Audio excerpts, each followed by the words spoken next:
Hello दोस्तों, स्वागत है आपका आपके अपने यूट्यूब चैनल स्टडी विथ एजे में।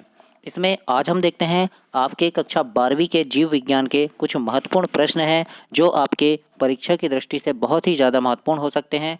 तो मैं इस वीडियो में कुछ प्रश्नों की सीरीज़ लेकर के आया हूं। तो इसमें मैंने आपके लिए ये बताया है कि क्या कौन कौन से प्रश्न इसमें आपके लिए बहुत महत्वपूर्ण होंगे, जो उपयोगी होंगे आपको परीक्षा में एग्ज़ाम की दृष्टि से। तो उन प्रश्नों की मैं एक सीरीज़ लेकर के आया हूँ और ऐसे हर सब्जेक्ट की लेकर के आऊँगा।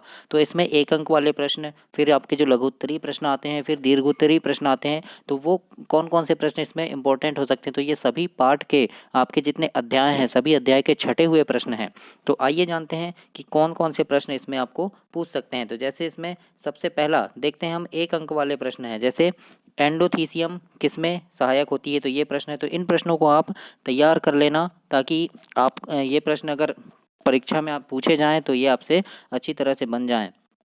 तो जैसे दूसरा प्रश्न है, आवृतबीजी पौधे में किस प्रकार का बीजांड पाया जाता है।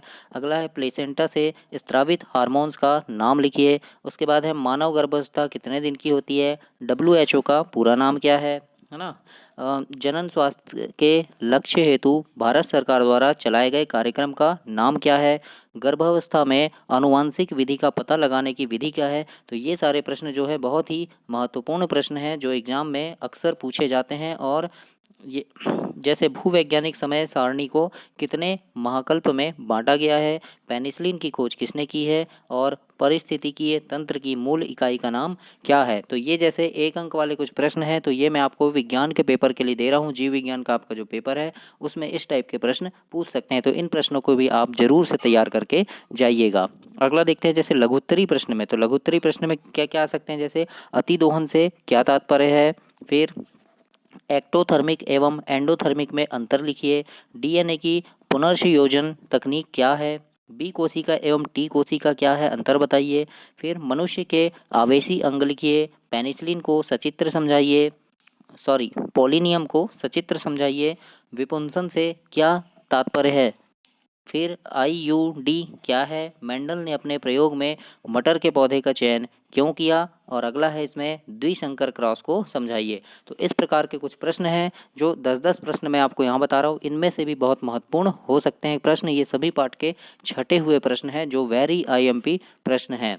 तो यहाँ पे बच्चों आपको नामांकित चित्र बनाने आएगा। तो नामांकित चित्र बनाने में आप नामकरण बहुत अच्छे से करिएगा ताकि आपको एग्जाम में पूरे पूरे नंबर मिल सकें। अब देखते हैं दीर्घ उत्तरी प्रश्न, जो आपके 3 नंबर और 4 नंबर वाले प्रश्न होते हैं। उनमें से कौन कौन से प्रश्न हो सकते हैं। तो जैसे इन प्रश्नों को आप जरूर से तैयार करके जाइएगा। अगला है, जैसे सहलग्नता के सिद्धांत को उदाहरण सहित समझाइए। फिर है, नर युग्मोद्भिद एवं मादा युग्मोद्भिद में अंतर स्पष्ट कीजिए। स्फुटन के आधार पर फलों के प्रकार लिखिए। समजात अंग संवृत्ति अंग में अंतर स्पष्ट कीजिए। डार्विनवाद क्या है, विस्तार से समझाइए। अगला है, बायोगैस संयंत्र की संरचना को सचित्र समझाइए। ये बहुत महत्वपूर्ण प्रश्न है, कई बार पूछा गया है और अभी भी आ सकता है। प्रतिजैविक हमारे जीवन में किस प्रकार उपयोगिता रखते हैं, मतलब एंटीबायोटिक। अगला है, परजीविता एवं सहजीवित में अंतर लिखिए। TI प्लाज्मिड क्या है, आनुवांशिक अभियांत्रिकी में इसकी क्या उपयोगिता है। पुनर्संयोजन DNA तकनीक के महत्व एवं उपयोग लिखिए। अगला है, सामाजिक वानिकी के महत्व पूर्ण उद्देश्य लिखिए। और फिर इसके बाद है, उष्णकटिबंधीय वर्षा वाले वनों में जातीय विविधता उच्च होने के क्या कारण है। तो ये कुछ प्रश्न है बच्चों जो मैं आपकी बुक के जितने भी अध्याय हैं सारे अध्याय से छांट कर आपके लिए एग्ज़ाम के लिए बनाकर ये प्रश्न लेकर आया हूँ। और ऐसे ही हर विषय के सारे सब्जेक्ट के प्रश्न मैं आपके लिए लेकर के आऊँगा। तो चैनल को सब्सक्राइब करें ताकि वो प्रश्न मिल सकें। और बच्चों, आपका पेपर बहुत अच्छा बने। इन प्रश्नों को आप जरूर पढ़ना, इनको तैयार करके जरूर जाना। इनमें से आपके 2-3 प्रश्न जरूर पूछे जाएंगे। तो आपको आपकी परीक्षा के लिए शुभकामनाएं। धन्यवाद।